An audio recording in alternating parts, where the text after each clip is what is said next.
हमने जो straight line में पढ़ी थी, ये सबसे पहले थोड़ा सा रिवाइज के लिए मैं करा रहा हूं। डिस्टेंस फॉर्मूला देखा था? हाँ बेटा, बोलते रहना आप लोग, है ना। इस समय हम ऑनलाइन हैं तो मुझे नहीं पता लगेगा कि आप लोग से जिसकी आवाज आती रहेगी मैं मान लूंगा कि वो इस समय मेरे साथ यहाँ पर है।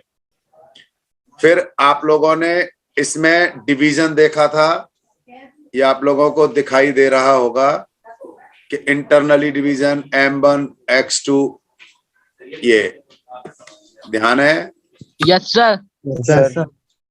फिर आपने ये मिड पॉइंट भी पढ़ा था? Yes sir. Yes sir. Yes yes yes yes, ऐसे। इसके बाद अगर आप देखोगे तो एरिया ऑफ ट्राइंगल भी हमने देखा था। Yes sir. Yes sir. फिर हमने स्लोप ऑफ लाइन पढ़ ली थी आप लोगों ने। दो तरह से स्लोप, यस सर। दो तरह से होता है स्लोप। पहला, जब एंगल दे रखा होता है तब m = tan थीटा, यही पढ़ा था। Yes sir. और जब 2 पॉइंट होता है तब बोलो बेटा, 2 पॉइंट y2 - y1 वाला formula upon x2 minus x2 - s1। बिल्कुल ठीक है। इसके बाद आप लोगों ने पढ़ा था पैरेललिज्म एंड परपेंडिकुलरिटी, यानी अगर दो लाइन पैरेलल है तो क्या होता है? M1 = M2, यानी दोनों लाइनों का स्लोप इक्वल होता है। और यदि मान लो एक लाइन दूसरे के परपेंडिकुलर है तो M1 M2 करने पे -1 आता है। -1 आता है, यानी दोनों लाइनों के स्लोप का मल्टीप्लिकेशन -1 है। फिर आपने स्लोप निकालने वाले कुछ क्वेश्चंस कर लिए थे ना? Yes sir. Yes sir. फिर हमने एंगल बिटवीन टू लाइंस, दो लाइनें हैं उनके बीच का एंगल पता करना। तो ये अगर थीटा पता करना है तो इसका बड़ा ही आसान सा एक फॉर्मूला हमने पढ़ा था, ये रहा। लेकिन इसमें मॉडुलस क्यों लगाया था, किसी को पता है?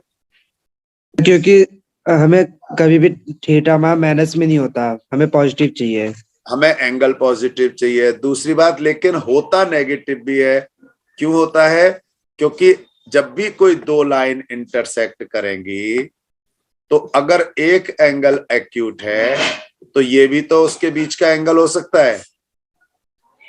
तो पूरा टोटल जब लीनियर पेयर होता है यानी 180 होता है, उसमें से एक एक्यूट है तो दूसरा ऑब्ट्यूस होगा ही। और जब ऑब्ट्यूस है तो सेकंड क्वाड्रेंट में टेंजेंट नेगेटिव होता है। लेकिन एक चीज और ध्यान दिलाई थी, जैसे मैं एक बार क्वेश्चन में ध्यान दिलाता हूं कि अगर हमें मॉडुलस को सॉल्व करना होता है तब हमें एक बार प्लस एक बार माइनस करके सॉल्व करते हैं, है ना। जैसे मॉडुलस हटाते समय ये देखो सेम टू सेम, एक बार प्लस एक बार माइनस करके सॉल्व करते हैं। तो इस तरह m की दो वैल्यू आती है। और दो क्यों आती हैं? क्योंकि एक एक्यूट एंगल के लिए, दूसरा ऑब्ट्यूज एंगल के लिए। बिल्कुल ठीक है यहां तक? Yes sir. इसके बाद हमने एक और पढ़ा था कोलिनियरिटी ऑफ 3 पॉइंट। 3 पॉइंट है, कोलिनियर है। इसके लिए हमने क्या पढ़ा था? अगर तीनों पॉइंट एक ही लाइन पे बने होंगे तो कॉलिनियर होंगे। नहीं तो इसके लिए हमने प्रूफ कैसे करते हैं इसमें? सर ये फिर पैरेलल होते हैं। मैंने कहा ना, तो इसका मतलब किन्हीं भी दो पॉइंटों से स्लोप निकालें, फिर दूसरे दो पॉइंटों से निकालें। यदि दोनों का स्लोप इक्वल आ जाएगा तब हम कहेंगे कि वो पैरेलल है, कोलिनियर हैं। कॉलिनियर है। सही सर। लेकिन एक चीज समझ में नहीं आई, हमने तो पढ़ा था कि स्लोप इक्वल होने पर पैरेलल होते हैं, फिर ये कोलिनियर कैसे हो गए? कौन बोलेगा?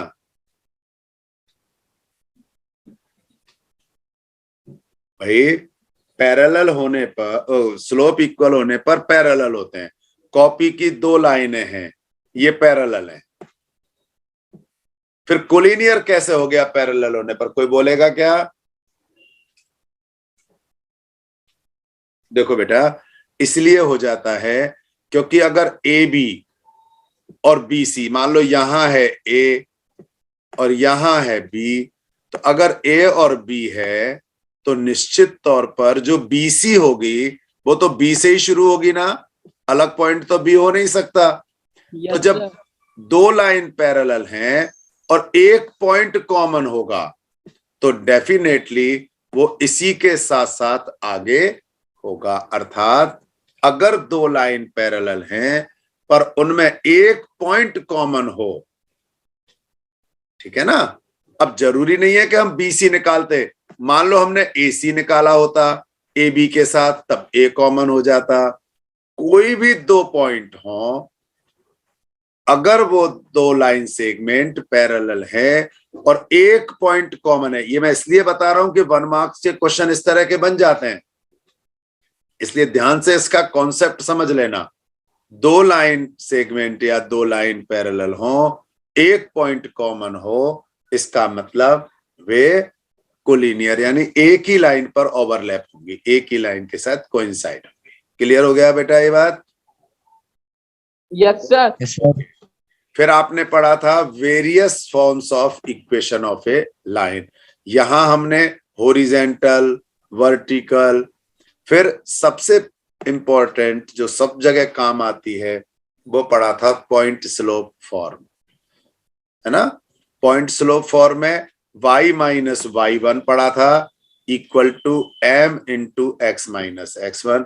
आप सबको ध्यान आ गया होगा कि किस तरह से आया था। Yes sir. में जब 2 पॉइंट फॉर्म देखते हैं तो 2 पॉइंट फॉर्म में m की जगह y2 minus y1 upon x2 minus x1 लगाने के कारण से ये दूसरे वाला फॉर्मूला तैयार हो जाता है। यहां तक कुछ डाउट है किसी को? No sir. No sir. फिर हमने स्लोप इंटरसेप्ट फॉर्म पढ़ा था x, अच्छा स्लोप में भी एक और है, केवल एक स्लोप यानी m दे रखा हो तो इंटरसेप्ट की दो केस बनते हैं, x इंटरसेप्ट भी हो सकता है और y इंटरसेप्ट भी हो सकता है। इसलिए इसमें दोनों केसों में हमने पॉइंट स्लोप फॉर्म से निकाल लिया था। और केवल इंटरसेप्ट फॉर्म हो तब x upon A plus Y upon B equal to 1 कर लिया था। यहां तक आप लोग पढ़ चुके थे। क्या कहना है यहां तक किसी भी बच्चे का? बोलो। हाँ जी, सही है तो क्लियर हो गया, लेकिन जो सर 10.1 में क्वेश्चन डाउट है। एक मिनट किसमें बेटा? 10.1? Yes sir. फिर से निकालता हूं, ठहरो एक। अभी 10.1 आ गई क्या? सर 10.1 खत्म भी हो गई। एक मिनट वापस आ जाओ। 10.1, हाँ बोलो बेटा। तो इसमें जो 10वां क्वेश्चन है, अभी देखते हैं बेटा, ठहरो। ये कह रहा है find the angle between the x axis and the line joining. अब आप ऐसे समझ लो, तो ये पेन का कलर चेंज करूं क्या? है ना, ब्लू कलर दिखाई नहीं दे रहा होगा ना शायद, उतना बढ़िया रेड कर दो। हाँ, अब देख बेटा, ये एक्स एक्सिस है बच्चे, यस सर। ये वाई एक्सिस है। सर अब क्या कह रहा है देखो, angle between X axis and the line joining 3-1। अब सोचो 3 तो पॉजिटिव है, -1 कौन से क्वाड्रेंट में होगा? सर फोर्थ में। तो यहां मान लू मैं? Yes sir. चलो जी मान लिया। दूसरा पॉइंट दे रखा है कहां पर बोलो? सर -3 और 2। 4-2 क्या कर रहा है? 4-2 सर, उसमें 4-2 थोड़ा सा यहां हो गया। Yes sir. अब इन दोनों को मिलाते हुए हमने एक लाइन सेगमेंट ड्रॉ कर लिया। बोलो। Yes sir. अब ध्यान से समझना, find the angle between X axis, ये एक्स एक्सिस है यस सर। और वो लाइन सेगमेंट है, मतलब Yes, sir. लाइन है। कितने एंगल बन रहे हैं एक्स एक्सिस और इसके बीच में? सर इसके बीच में 4 एंगल बन सकते 4 हैं। एंगल बन सकते हैं, नहीं बन रहे हैं, 4 सर ही बन रहे बन हैं। रहे हैं। यस लेकिन सर। इसमें अगर ध्यान करो तो 2 एंगल इक्वल होंगे, जैसे ये vertically opposite Yes, angle sir. Equal होगा, यस सर, फिर वो दोनों भी वर्टिकल ये अपोजिट दोनों भी एंगल वर्टिकली अपोजिट होंगे। तो फाइनली कितने एंगल फाइंड आउट करने हमें? सर 2। 2 एंगल पता करने। अब सर मेरे इसमें जो एंगल तो निकल आए कैसे? सर, जो हमने एंगल निकालने का फॉर्मूला पढ़ा था ना, मॉडुलस वाला, बहुत सर बढ़िया। उससे एंगल निकल आएगा, लेकिन सर एंगल पहला 45 निकल के आ रहा है। सुनो बेटा, मेरी बात ध्यान से सुनो। इसमें आपका एक एंगल तो आ गया था, यस सर। है ना? अब वो एंगल आप अगर ध्यान से देखोगे, आपने कौन सा फॉर्मूला लगाया? चलो फॉर्मूला बताओ मुझे। सर y2 माइनस y1 का। बिल्कुल ठीक है। आपने इसमें y2 किसे माना? सर 4 माइनस 2 वाले को, सर -2 को y2 माना। ठीक है, तो -2 +1 कितना यस हो सर। गया? सर -1। -1 अपॉन अपॉन किया होगा, यस सर। कितना आया? सर 1। कितना बच रहा है ये? सर मॉडुलस के कारण ये 1 हो जाएगा। मॉडुलस अभी कहां से? उसमें तो मॉडुलस नहीं लगाते थे हम। सर फॉर्मूले में तो मॉडुलस लगेगा ना। अभी नहीं लगाते, हमने कब लगाया मॉडुलस बताओ? मॉडुलस कहां लगाते हैं? जब एंगल बिटवीन टू लाइंस, जिसमें m1 m plus m2 upon 1 minus m1 m2 करते हैं, ध्यान करो। Yes sir. m2 minus m1 upon 1 plus m1 m2 करते हैं, उसमें लगाया था ना बेटा मॉडुलस। Yes sir. और किसी में कब लगाया बता? नहीं सर, नहीं लगाया। ध्यान आ गया? Yes sir. अब दूसरी बात समझो, जरा ध्यान से इस लाइन को देखो, और आप थोड़ा सा देखो एक्स एक्सिस से ये जो दो एंगल बन रहे हैं। अब मैं एक्स एक्सिस से देखना, लाइन पर जा रहा हूं।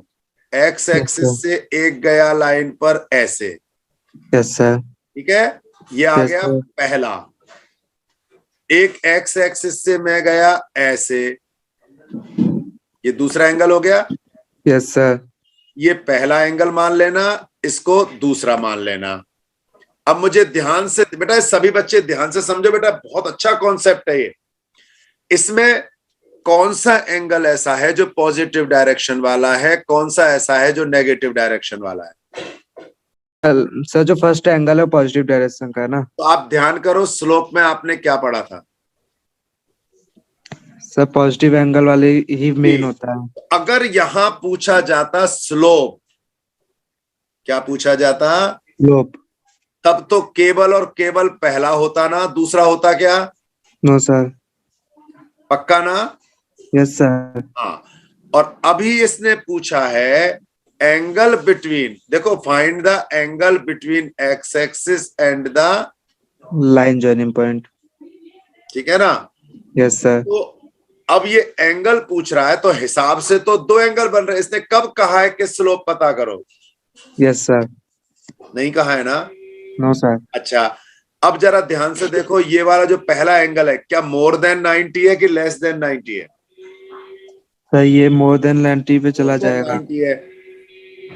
तो मोर देन 90 पर इधर वाला जो एंगल है ना, वो तो हो गया 45, और ये बच रहा है आपका 130। 135। अगर बुक में आंसर आप देखोगे तो 135 होना चाहिए सही ढंग से। तो सर बुक में एक ही आंसर दे रखा है बस, 135। कितना?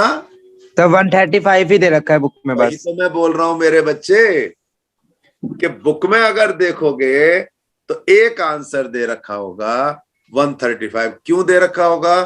क्योंकि इस चैप्टर में हम केवल पॉजिटिव डायरेक्शन वाला एंगल देख रहे हैं। Yes sir.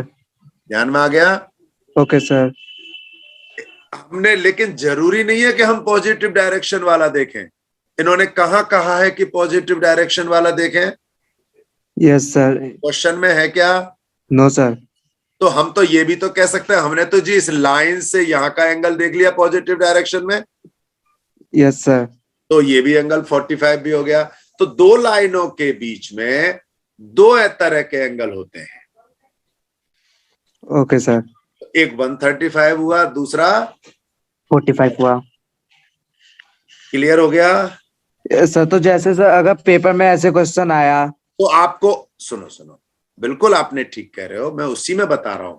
चूंकि यहां पर आपके पास अभी अगर क्वेश्चन आता है तो वो कॉन्सेप्ट किसका चल रहा है? स्लोप का। स्लोप का। और स्लोप में कौन सी डायरेक्शन का एंगल देखते हैं? पॉजिटिव का। तो पॉजिटिव डायरेक्शन वाला देखेंगे। Yes sir. अब क्लियर होगी बात? Okay sir. बिल्कुल क्लियर है। Yes sir. इसके लिए आसान तरीका है, आप दूसरा एट्रीब्यूट निकालो, उसे 180 में से माइनस कर दो, वाला आ जाएगा, खत्म। आपको काय को प्लस माइनस के चक्कर में पड़ते हो। Okay sir. Find the angle between the lines, इन दो लाइनों के बीच का एंगल पता करना है। तो हमें दो लाइनों के बीच का एंगल पता करने का फॉर्मूला ये होता है tan theta equal to m2 minus m1 upon 1 plus m1 m2, ये सबको मालूम है। यस या no? Yes sir. Yes sir. अब इसमें किसी को भी m2 मान सकते हैं, किसी को भी m1 मान सकते हैं, लेकिन हमें उससे पहले इसको रिड्यूस करना चाहिए। तो देखो पहले वाला रिड्यूस किया है इन्होंने, इसमें स्लोप कितना हो गया? √3। दूसरे वाले को भी देखो उसी में रिड्यूस किया है, y equal to 1 upon √3x minus 2√3। तो यहाँ स्लोप कितना हो गया? 1/√3। तो यानी m1 पता हो गया, m2 मालूम हो गया। यस या no? Yes sir. Yes sir. अब देखो ये वैल्यू रख दी बेटा, m2 और m1 की वैल्यू रख दी। Yes sir. सॉल्व किया, सॉल्व करके क्या आ गया? 1/√3। tan में 1/√3 किस एंगल की वैल्यू होती है? सर 30 की। tan 30 की वैल्यू होती है ना। इसका मतलब 30 कितना आ गया? थीटा। कितना आ गया? थीटा कितना आ गया?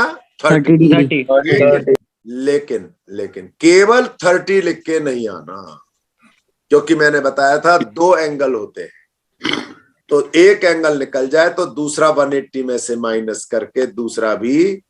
तो आपको जब आप 4 ऑप्शन देखोगे, वहां हो सकता है ये दोनों एंगल हो, तो कंफ्यूज मत हो जाना कि जी हमारा तो 30 आ रहा है, वहां पर 150 लिख रहा था, तो क्वेश्चन ही गलत था। नहीं बेटा, 180 में या तो दोनों आंसर होंगे या इनमें से कोई एक जरूर होगा उसमें।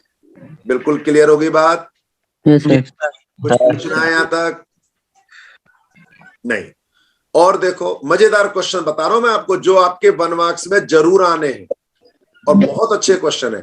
Find the equation of a line perpendicular to the line. इस लाइन के परपेंडिकुलर है। आपको पता है अगर दो लाइन परपेंडिकुलर होती है तो एक का स्लोप दूसरे के -1 अपॉन m के इक्वल होता है। पढ़ा है ना आपने? Yes sir. परपेंडिकुलर में एक का स्लोप दूसरे के -1 अपॉन m के इक्वल होता है। ऐसे ही पढ़ा है, नहीं पढ़ा आपने? Yes sir. चलो जी, अगर हम इस इक्वेशन को पहले उसी y equal to mx plus c की तरह बदले, तो देखो ये वाली इस तरह से इक्वेशन आएगी कि नहीं आएगी? कॉपी में लिखो फटाफट भाई। 2y को इधर एक तरफ रहने दिया, x और 3 को दूसरी तरफ ले गए, -2 से डिवाइड कर दिया, तो 1/2x प्लस 3y2। y के आगे माइनस का साइन भी नहीं होना चाहिए, ध्यान करना। हुआ कि नहीं? Yes sir. हुआ तो स्लोप कितना हो गया? तो 1/2। लेकिन जो परपेंडिकुलर है लाइन, उसका स्लोप कितना हो जाएगा फिर? 1/2 का रेसिप्रोकल यानी 2, और साइन बदल दो। दूसरी लाइन का स्लोप कितना आ गया? -2। और पॉइंट कितना दे रखा है? ये देखो ऊपर पॉइंट भी दे रखा है, 1 - 2 दे रखा है ना। लाइन निकालने की आपको पता है y - y1 equal to slope x - x1। Solve करके इक्वेशन पता हो जाएगी। पक्का हो जाएगा कि नहीं? Yes sir.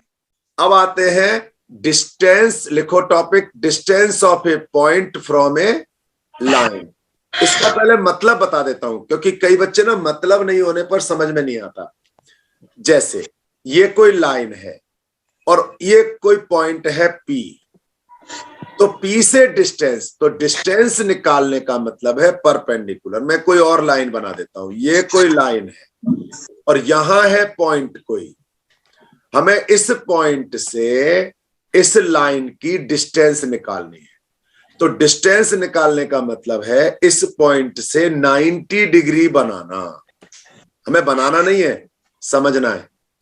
तो जो परपेंडिकुलर डिस्टेंस होती है वो कहलाती है distance of a point from the line. कहीं से भी हो सकती है, मान लो यहां से निकालनी है तो यहां से परपेंडिकुलर ड्रॉ करेंगे, यहां से निकालनी है तो यहां से परपेंडिकुलर ड्रॉ करेंगे, कहीं से भी हो, परपेंडिकुलर डिस्टेंस ही हमेशा डिस्टेंस कहलाती है। बोलो बेटा, यहां तक किसी को भी डाउट हो तो मुझे बताओ। नहीं सर। है ना? सर। बोलो, क्लियर है? Yes sir. सर तो अब इसको निकालने के लिए ये सारा फॉर्मूला छोड़ दो, यहां आ जाओ सीधा सीधा, इसको लिख लो, फिर मैं समझाता हूं। इसे लिख लो, D इक्वल टू मॉडुलस में ax1 plus by1 plus c upon a square plus b square का रूट। बोलो, लिखा क्या? Yes sir. सर सबने लिख लिया? Yes sir. तो मैं आता हूं पहले सीधा आपको समझाने के लिए। जैसे एग्जाम्पल 18 देखो, find the distance of a point from the line. अब यहां एक चीज खास तौर पर ध्यान करना, आप ध्यान करो, जहां डिस्टेंस पढ़ रहे थे वहां सी लेफ्ट में था या राइट में था? लेफ्ट में। इक्वल टू में 0 ही होना चाहिए, यानी अगर ये 26 राइट साइड में होता तो इसको आप लेफ्ट में ही ले आते। पहली चीज ध्यान रखोगे? Yes sir. इसके बाद इसमें पॉइंट दे रखा है। क्या पॉइंट दे रखा है? पॉइंट पढ़ो। 3 और -5। आपको सबसे पहले 9 बेटा ध्यान करो, इक्वेशन के ए और बी का रूट होगा इक्वेशन में, यानी x के साथ कितना है सर? 3। तो 3 का स्क्वायर 9 प्लस 16 y का इसके साथ -4 है। ध्यान करना, तो y के साथ क्या है? माइनस उसका स्क्वायर तो प्लस 16। अब रूट निकालेंगे, है ना? तो कितना हो सर गया? रूट 25 का आ जाएगा और 5। रूट 25 कितना हो गया? 5 सर। हाँ, ये पॉजिटिव ही लिखना है हमेशा, नेगेटिव नहीं लिखना। ठीक हो गया? Yes sir. अब आपको क्या करना है, इस पॉइंट को x की जगह रखकर इंटू करना है 3 से, और दूसरे पॉइंट को y की जगह रख करके मल्टीप्लाई करना है, बस। अर्थात 3 को 3 से इंटू करेंगे, यस सर। क्या आ जाएगा? 9 और -5 को -4 से इंटू करेंगे, +20, और +20 के बाद बच क्या रहा है? सर -26। -26। ऐसे लिख करके अपॉन में लिख दोगे 5। 5 अपॉन में कितना लिख दोगे? 5। बेटा मैं इस तरह से इसलिए बता रहा हूं कि प्रॉपर फॉर्मूला से आपको एग्जाम में नहीं करना है। मेरी बात ध्यान से समझो, लिख तो इसमें भी बहुत कुछ रहा है सॉल्यूशन। फिर समझ लो, x और y के कोफिशिएंट का स्क्वायर निकाल करके रूट निकालना, इस 3 को 3 से इंटू करके 9, -5 को -4 से इंटू करके +20, -26 अपॉन 5। अब ये चाहे माइनस में आए या प्लस में आए, आपको हमेशा प्लस लेना है। क्यों? क्योंकि ये मॉडुलस है। कितना आएगा बताओ जल्दी? 29 - 6 26। 3/5। बोलो, क्लियर हो गया? Yes sir. Yes sir. किसी को कोई दिक्कत? No sir. No sir. अब एक और फॉर्मूला भी लिख लो, और वो है ये वाला। लेकिन इसको लिखने से पहले लिखो, डिस्टेंस बिटवीन 2 पैरेलल लाइंस। ऐसे लिखो, डिस्टेंस बिटवीन 2 पैरेलल लाइंस। ऐसे लिखो पहले, फटाफट जल्दी लिख लो। Distance between 2 parallel lines equal to, लिख लिया सर। हाँ लिख लिया बेटा? Yes sir. सभी ने? Yes sir. ओके, अब आप आ जाओ हमें अगला क्वेश्चन। पहले तो ये समझ लो पैरेलल लाइंस का मतलब क्या है। मैं कहीं डायग्राम, हाँ ये रहा। अब जैसे ये डायग्राम बन रहा है, दोनों लाइन है, पैरेलल है, इसकी पहचान क्या है? कोई बता सकता है क्या? आप लोगों ने उसमें पढ़ी थी 10th में, lines are parallel then A1 upon A2 equal to B1 upon B2 is not equal to C1 upon C2। ध्यान है क्या? Yes sir. यानी अर्थात ये जो C1 और C2 है ये अलग होंगे, बाकी या तो सेम होंगे या इनका रेशो सेम होगा। ठीक हो गया? Yes sir. अब जरा चेक करते हैं, जहां ये क्वेश्चन है 3x minus 4y plus 7, 3x minus 4y plus 5। अब इन्होंने तो लिख दिया है पैरेलल, मान लो नहीं भी लिखा होता तो भी आपको समझ लेना चाहिए कि 3x minus 4y 3x minus 4y यानी पैरेलल है। ठीक हो गया? Yes sir. अब इस तरह की जब लाइन पैरेलल होती है, इनके बीच का डिस्टेंस निकालना होता है, तो ऐसे समझो कि हम ओरिजिन से दोनों का निकाल रहे हैं, तो बहुत आसान होता है क्योंकि परपेंडिकुलर तो सेम होता है, हमें सिर्फ दोनों के बीच का माइनस करना है, यानी C2 माइनस C1 करना है। क्या करना है? C1 minus C2। एक ही बात है बेटा, वो इसमें ऐसा मत समझो देख करके कि C1 माइनस C2 ही करना है, जो ज्यादा है उसमें से कम वाला माइनस कर लो। ओके। और रूट में a स्क्वायर प्लस, अच्छा इन्होंने इस तरह से लिख दिया है क्या? 1 प्लस m कोई बात नहीं, नहीं नहीं, आप 1 प्लस m स्क्वायर मत लिखो सर, नीचे आप a लिखो प्लस b स्क्वायर। रूट में a square plus b square. मैंने वो ध्यान ही नहीं करा बेटा, रूट में लिखो a square plus b square. आप ये 1 प्लस m स्क्वायर मत लिखो, नहीं कंफ्यूज हो जाओगे। ठीक है सर।